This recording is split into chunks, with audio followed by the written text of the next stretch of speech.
दार उघड बे, दार उघड.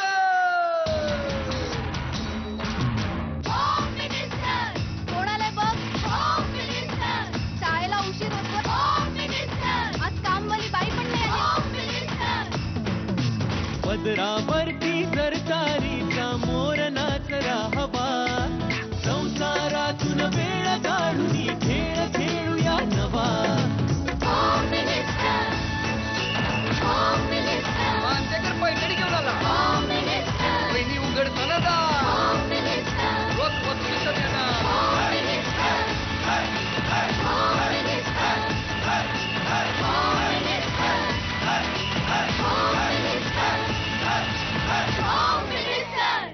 नमस्कार. होम मिनिस्टरमध्ये मी आदेश बांदेकर आपणा सगळ्यांचं मनापासून स्वागत करतो. आपण आहोत आता कोपरखैराणी सेक्टर 2 नवी मुंबई या ठिकाणी आणि इथल्या साई श्रद्धा ओनर्स असोसिएशनमध्ये राहणाऱ्या सौ सायली संतोष मोरे वहिनींना भेटणार आहोत. आणि आपण जर बघितलं तर आता 25 डिसेंबर आहे. आज नाताळाची सुट्टी सगळ्यांना जाहीर झालेली आहे. 31 डिसेंबरच्या दिशेने निघालेली ही वाटचाल आणि त्याचबरोबर 1 जानेवारी 2014 लवकरच येऊ घातलेला आहे. आता 25 डिसेंबरपासून ख्रिसमस सुट्टी आणि मग ख्रिसमस सर्वत्र साजरा होणार. आणि हा साजरा होत असताना आपण जर बघितलं तर प्रत्येकाला एक प्रश्न असतो की टाईमपास कसा करायचा, काय करायचं टाईमपास. आणि प्रत्येकजण आपापल्या परीने तो टाईमपास करत असतो. आणि 3 जानेवारीपासून संपूर्ण महाराष्ट्रामध्ये प्रदर्शित होणारा टाईमपास हा चित्रपट जो पहिल्या प्रेमावर आधारित आहे. पहिलं प्रेम बघा ना, 1 तारीख म्हणजे नवीन वर्ष, नवीन वर्षातला झी टॉकीजची नवी भेट आणि टाईमपास हा चित्रपट. रवी जाधव यांनी दिग्दर्शन केलेला हा चित्रपट आणि प्रत्येक रसिकाला आपलं पहिलं प्रेम आठवून देणारा हा चित्रपट टाईमपास सर्वत्र प्रदर्शित होतो आहे.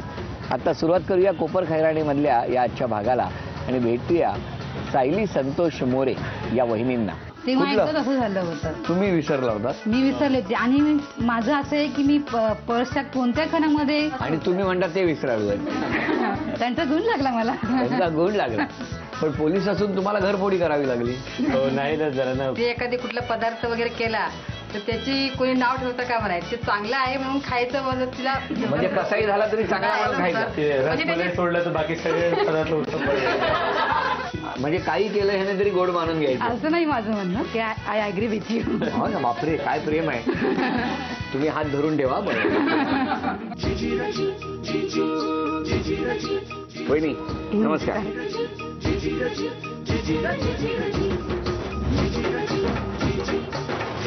घ्या उखाणा. पुण्याच्या सारसबागेत श्रीरामाचं मंदिर, श्रीरामाच्या मंदिराजवळ श्रीरामाची मूर्ती, श्रीरामाच्या मूर्तीजवळ सीतेची मूर्ती, सीतेच्या कमरेवर चांदीचा घडा, चांदीच्या घडात केशराचे पाणी, तुम्हा सर्वांसाठी नाव घेते संतोषरावांची प्राणी. अरे वा वा, नमस्कार. Thank you thank you. द्या आता ओळख करून सगळ्यांची. हे माझे मिस्टर. नमस्कार. ही माझी नणंद. त्या माझ्या सासूबाई. नमस्कार. ह्या पण ननंदबाई. नमस्कार. ही माझी मुलगी सानिका. बर. हा माझा मुलगा साहिल. हां ही चिल्ली पिल्ली माझ्या बहिणीची. ही माझी बहीण. बर. ही माझी मम्मी. नमस्कार मम्मी. ही माझी सगळ्यात छोटी बहीण. नमस्कार. ही मैत्रीण. बर. आणि बाकी सगळं फ्रेंड सर्कल. नमस्कार सगळ्यांना. नमस्कार. आता सुरुवात करूया आजच्या गप्पांना. पैठणी जिंकण्याची आवड सगळ्यांनाच असते, पण आजची पैठणी माझी आणि ती मी मिळवणारच आणि घेऊन घरीच जाणार.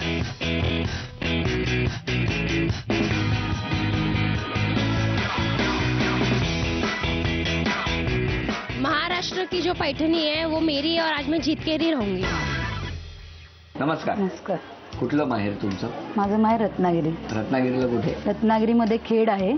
खेडमध्ये तिसंगी गाव आहे, तिथे माझं माहेर आहे. तिथेच बालपण गेलं? नाही नाही, माझे वडील ऍक्च्युली पोलीसमध्ये होते. बरं. त्याच्यामुळे त्यांचं शिफ्टिंग असतं, 5 ते 10 वर्षांनी शिफ्टिंग असतं. मग जास्तीत जास्त स्पेस आम्ही अलिबागमध्येच हे केलंय. मग शाळा वगैरे सगळं? हा तिथेच कन्या शाळेमध्ये. कन्या शाळा अलिबाग. मग मुंबईत कधी आलात? लग्नानंतरच. अच्छा, त्याच्या आधी कधी येणं नाही नव्हतं? नाही नाही, कधीच आला नव्हता? फिरायला वगैरे यायचं आम्ही. मग अलिबागवरून यायचात तुम्ही? हा आम्ही यायचो. मग कसे लॉन्चने हा यायचं? लावून. तुम्हाला माहिती आहे का त्या समुद्रात एक खडक पण होता फेमस? एवढं नाही आठवत. नाही आठवत. बरं, काशाचा खडक म्हणतात. हा तिथे आली की बोट हलायची आठवते झालं तुम्हाला होतं असं हा? झालं होतं असं हलायची ना बोट मग मला माहिती आहे ना हलणारच बोट तिथे आल्यावर अक्षरशः म्हणजे त्या पोटामध्ये घोडा यायचा की आता ही कलंडची की काय बोट एवढी असं हलायची? हा. पण त्या खडकाचं तुम्ही आता नाव सांगितलं ते प्रॉपर नाव काय मला माहिती नाहीये पण बहुतेक तेच असावं की तिथे आल्यानंतर त्या पट्ट्यात तुम्ही आता आल्यावर बोलताय ना हा हा ते असावं कदाचित असावं बरं मग तुम्ही मुंबईत आलात हा मिस्टर काय करतात पोलीस मध्येच आहेत तुम्ही काय मला धमकी देताय का हा तुम्ही जे मला विचारता तेच मी तुम्हाला सांगतेय कुठल्या पोलीस स्टेशनला आहे वाशी वाशी पोलीस स्टेशनला बोलवा त्यांना अहो नमस्कार नमस्कार बसा बसा बसा तुमचं बालपण कुठलं माझं बालपण वज्रेश्वरी वज्रेश्वरी. तिथे तुम्ही राहायला पहिलं राहायला तिथेच होतो. आणि तुमचे आई बाबा काय करायचे आई गावीच असायची वडील मुंबईला कामाला निमित्त यायचे येऊन जाऊन करायचे मग तुमची भेट कधीची दोघांची आम्ही लग्न ठरल्यानंतरच पहिली भेट आमची पण कोणी सांगितलं अलिबागला जाऊन बघितली हो मुलगी अलिबागला गेलो मुलीवर. ऍक्च्युली माझी मावशी आहे ती आमच्या गावातच दिलेली आहे आणि मे महिन्याच्या सुट्टीमध्ये मी माझ्या मावशीकडे गेले होते तर मग तिथे यांच्या आईने मला पाहिलं होतं खेळताना मी काय यांचं घर किंवा यांना कुणालाच पाहिलं नव्हतं मग माझ्या सासूबाईंनी माझ्या मावशीला विचारलं की जे भाचीचं लग्न वगैरे जर करायचं असेल तर मग सांग माझा मुलगा आहे हा मग मावशीचं कसं पहिल्यापासून यांना पाहण्यामध्ये होती ना हो. मुलगा कसा आहे किंवा संगत वगैरे कशी आहे मेन ज्या प्रॉपर गोष्टी असतात त्या सगळ्या झाल्या आणि नंतर मग आम्ही डिसिजन घेतला लग्नाचा लगेच हा तुम्ही काय अलिबागला जाऊन हो बघितलं अलिबागला गेलो वडील मग काय झालं त्या दिवशी त्या दिवशी वडील आम्ही दोघं गेलेलो इकडे बघायला पहिल्यांदा बघितल्यानंतर मग डिसाईड झालं आणि मग मुली पसंत मग भेटला कधी दोघे एकमेकांना आम्ही लग्न ठरल्यानंतर एक हप्त्यानंतर आम्ही बिर्ला मंदिरला गेलो बिर्ला होतो. मंदिरला शहाडला नाही अलिबाग अलिबागमध्ये अलिबागला बिर्ला कसे काय गेला मंदिर बाईकवर पण मग घरी सांगितलं होतं हा घरी सांगून कल्पना दिली होती घरी काय घरातून परमिशन मिळाली तेव्हाच आम्ही गेलो हो तुम्ही इकडनं मुंबईहून गेला हो होता इकडून गेलेलो वाशिम. बाईक घेऊन हो बाईकवर गेलेलो बापरे आणि तिकडनं बिर्ला मंदिरला गेलात बिर्ला मंदिरला गेलो नंतर आम्ही परत अलिबागला गेलो जेवणावर केलं आणि रिटर्न इकडे आलो वाशीला वाशीला हे आले एकटे मी नाही तुम्ही नाही आणि मग लग्न कुठे झालं लग्न गावीच झालं वज्रेश्वरीला लग्न झालं माळुंगी गाव आमचं तिथे पुण्या पुनर्वसात ऍक्च्युली माझी फार इच्छा होती की आमचं लग्न हॉलमध्ये व्हावं आम्ही प्रस्ताव सुद्धा मांडला होता की तुमचा अर्धा खर्च आमचा अर्धा खर्च माझे आई वडील असे सांगत होते आपण हॉलमध्येच लग्न करूया माझ्या मुलीची फार इच्छा आहे माझे वडील सांगत होते पण यांच्या वडिलांना हे म्हणाले की गावच्या ठिकाणी विधीवर गावच्या ठिकाणी ब्राह्मण ते विधी ते सोपस्कार जे असतात ते अगदी व्यवस्थित होतात असं त्यांचं समज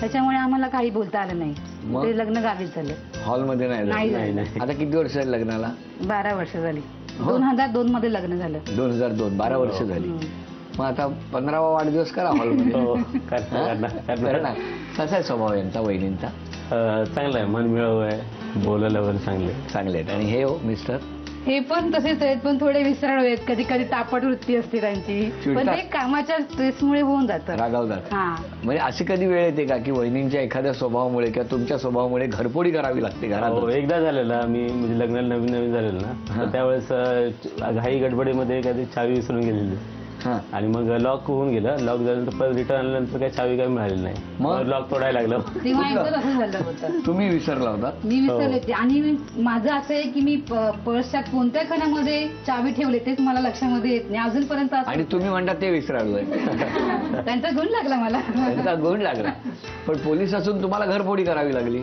हो नाही ना जरा ना कारण लॉक म्हणून उघडच नव्हतं चावी पण नव्हती डबल चावी नव्हती त्यामुळे मग आम्हाला काढावं लागलं मग बरं मला तुम्हाला विचारायचं आहे की समजा फिरायला जायचं असेल दोघांना तर कसे फिरता तुम्ही वेगळे वेगळे चालता की कसं काय नाही ना हात धरून काय ते लहानपणी हरवलेलं ना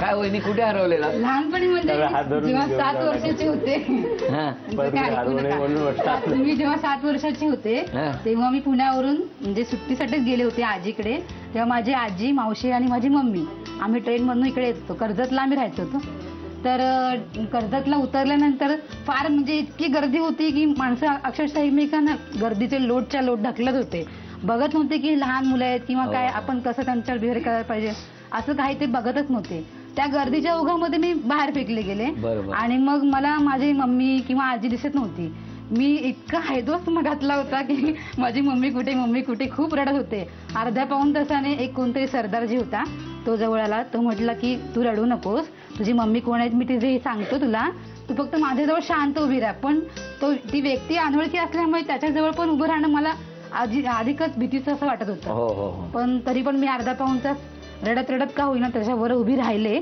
नंतर माझी मावशी आली पुढे.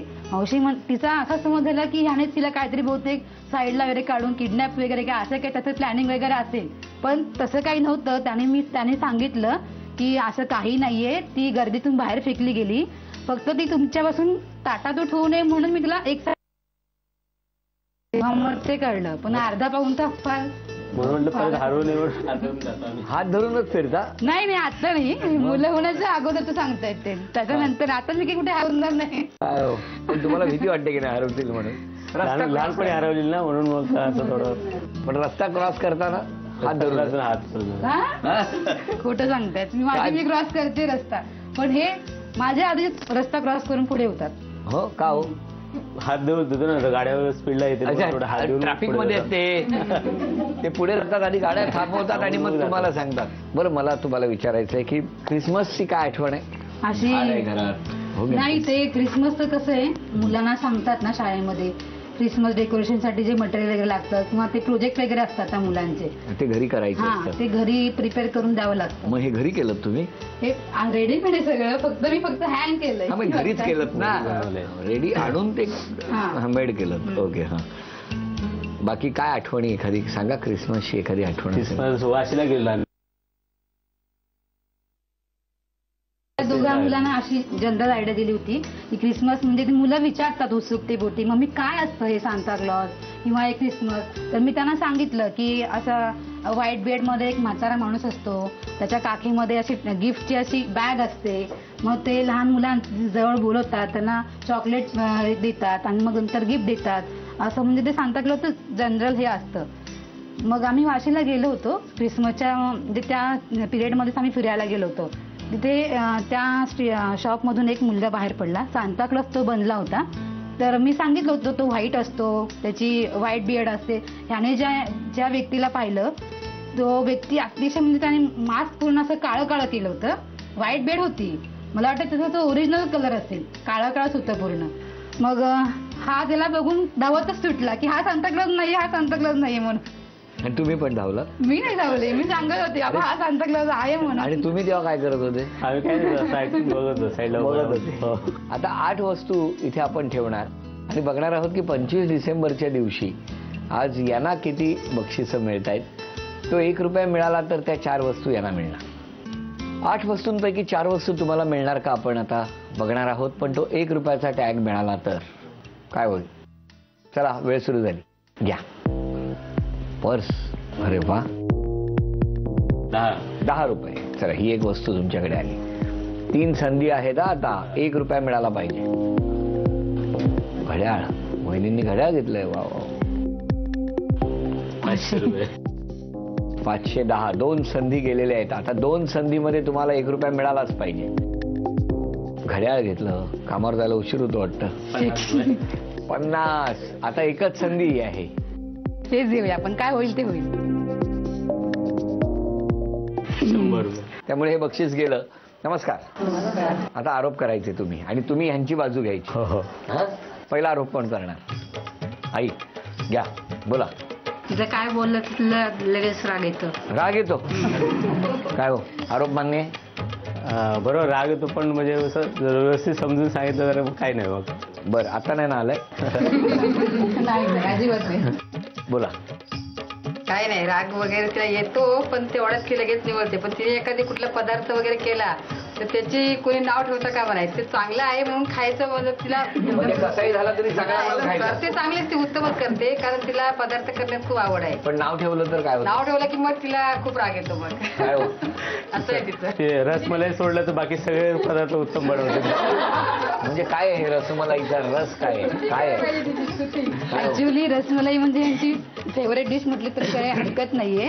मी माझ्या मावशीकडे गेले होते तेव्हा तिने ते रसमलाई हा पदार्थ केला होता. तर हे म्हणाले, सायली तू एकदा घरी ट्राय करून बघ. तर मग तिने मला सांगितलं रेसिपी की ते असं पनीर बनवायचं असतं. पनीरची प्रोसिजर ती ऐकल्यानंतरच मला अगदी म्हणजे नकोच वाटलं रसमलाईचं. पण म्हटलं जाऊ द्या, आपण ट्राय करूया. कारण की माझा अट्टहास असतो की काही केला पदार्थ कसा का होईना पण खराब झाला आपल्याला एकदा असं चांगला नाही एकदा चुकेल दोनदा चुकेल पण तिसऱ्यांदा तरी व्यवस्थित बनेल ना म्हणून मी ते ट्राय केलं घरी रसमलाईसाठी. किती वेळा? अजून काय मला तो जमलेला नाही त्याच्यामुळे मी त्याला फंदात पडत नाही तर रसमलाईच्या. मी सांगते की तुम्हाला जर आवडत असेल तुम्ही पार्सल घेऊन या आणि खा. तुम्ही रसमलाईची आठवण करायची काय रसमलाईची काय गरज होती का? रसमलाई पण पदार्थाला नाव ठेवलं तर चिडतात का या? मग आपण इतकं प्रेम जीव ओतून तो पदार्थ करत असतो मग ऍटलीस्ट तुम्ही बोलायचं ना. कसाही खराब झाला तर तसं नाही माझं म्हणणं असं नाहीये तुम्ही बोलायला पाहिजे ना. की छान झाला. नाही नाही नाही मग वाईट नाही, झालं. तू प्रयत्न केलेस चांगला झाला अगदीच काही खराब झालं नाही असं तरी बोलायला पाहिजे असं म्हणजे काही केलं ह्याने तरी गोड मानून घ्यायचं. असं नाही माझं म्हणणं. पुढचा आरोप. मी याची वहिनी आहे इथे कोपरगाण्यात राहते या जास्त आमच्याकडे येतच नाही आणि जेवायला तर कधीच थांबत नाही ही माझी तक्रार आहे. काय हो? आम्ही खूप वेळा त्यांना बोलवतो हा. आणि येऊन पाणी पण पित नाही गाडी घेतात. त्यांना बंदोबस्त वगैरे काय असेल ट्रॅफिक जाम असेल तर मग जायला नाही ऍटलीस्ट एकटा तरी यायला पाहिजे. मग तुम्हाला कुठे बोलवत आहेत?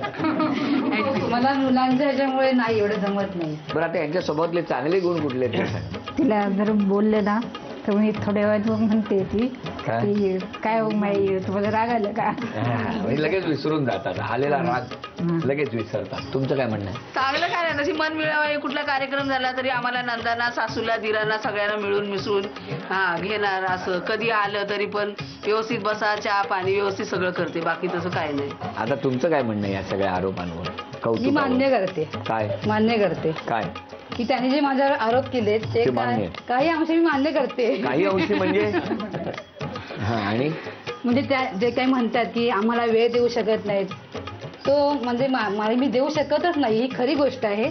मला मुलांमुळे तुमच्याकडे तुम्ही म्हणताय वहिनी की जेवायला वगैरे येत नाहीत थांबत नाहीत. बरं उद्यापासून स्वतःमध्ये एक बदल करायचा असेल तर कोणता करा? मी रागावर थोडं कंट्रोल करेन. अरे वा काय हो पुरेल एवढं? रागावर कंट्रोल आणि थोडं सगळ्यांकडे मिळून मिसळून थोडं राहायला पाहिजे जायला पाहिजे सगळ्यांकडे थोडा वेळ काढून जायला आता पाहिजे. बोला मिस्टरांनीच सांगितलंय. Okay I agree with you. हो ना बापरे काय प्रेम आहे. तुम्ही हात धरून ठेवा.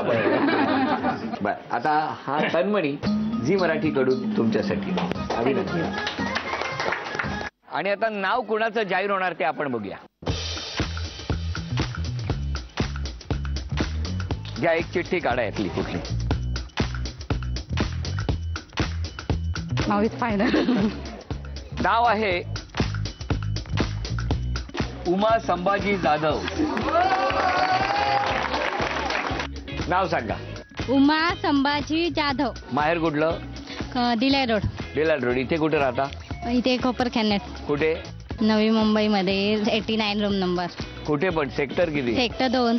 म्हणजे इथे जवळच आहे. हा या गलीत. मिस्टर कुठे? शाळेची मुलं सोडतात गाडीवर. शाळेच्या मुलांना सोडायला गेले. आता कोण आहे घरातलं तुमच्या बरोबर? कोण नाही आहे. अरे काय एवढे जण तर आहेत अजून काय पाहिजे? आहे ना शेजारचे आहेत ना सगळे. मग आता शुभेच्छा तुम्हाला या पैठणीच्या खेळासाठी. चला टाळ्या वाजवून शुभेच्छा देऊया यांना आणि बघूया कोण जिंकणार पैठणी. पैठणीच्या खेळासाठी खेळ खूप सोपा आहे. त्यामध्ये 8 रकाने आपण जर बघितले तर आखलेले आहेत. सोनेरी रंगाचं कडं टाकायचं पण लक्षात ठेवा एका म्हणजे पहिल्या चौकोनात जोपर्यंत जाऊन थांबत नाही तोपर्यंत दुसऱ्या चौकोनात ते कडं टाकता येणार नाही. अचूक 8 चौकोनामध्ये ती कडी गेली पाहिजेत. खेळ सर्वात आधी ज्या पूर्ण करणार त्या ठरणार आजच्या भागातल्या होम मिनिस्टर ज्यांना मिळणार आहे 1 2 3 टाका 1.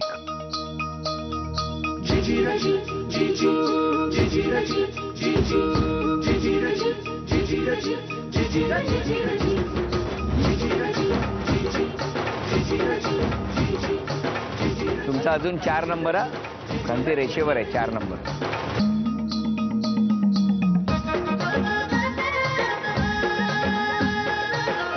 नाही 4 5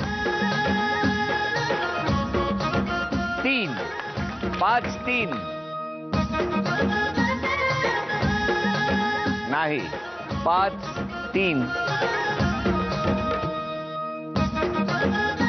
नाही. तुम्हाला 5 वर टाकायचंय. नाही तुम्हाला 5 नंबरवर 5 6 5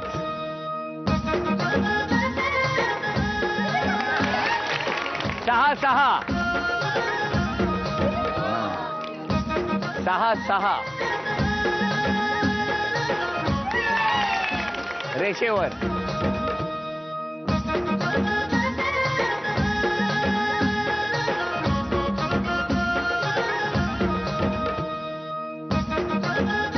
7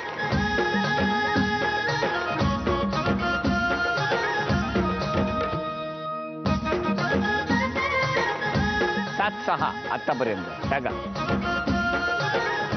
7-7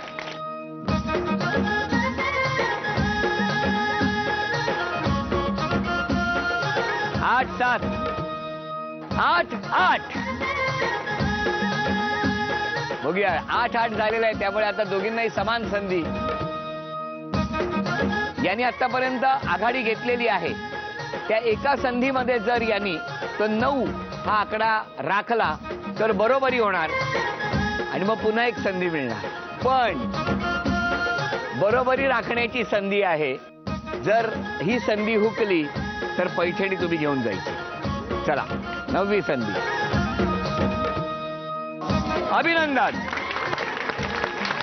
झी मराठीकडून ही भेटवस्तू तुमच्यासाठी अभिनंदन ही भेटवस्तू आज घरी गेल्यावर मिस्टरांना सांगायचं तुमच्यासाठी मी घेऊन आले म्हणून आजच्या भागात उपविजेत्या ठरल्या मोरे वहिनी त्यांना झी मराठीकडून हे चांदीचं नाणं आजच्या होम मिनिस्टरच्या या खेळामध्ये होम मिनिस्टर ठरल्या जाधव वहिनी त्यांना तथास्तु पुणे यांच्याकडून ही पैठणी अभिनंदन साई श्रद्धा owners association Koparkhairane sector 2 Navi Mumbai या ठिकाणी रंगलेला हा आजचा भाग इथेच संपतो आहे पुन्हा भेटूया अशीच एक पैठणी घेऊन होम मिनिस्टरच्या पुढच्या भागात नमस्कार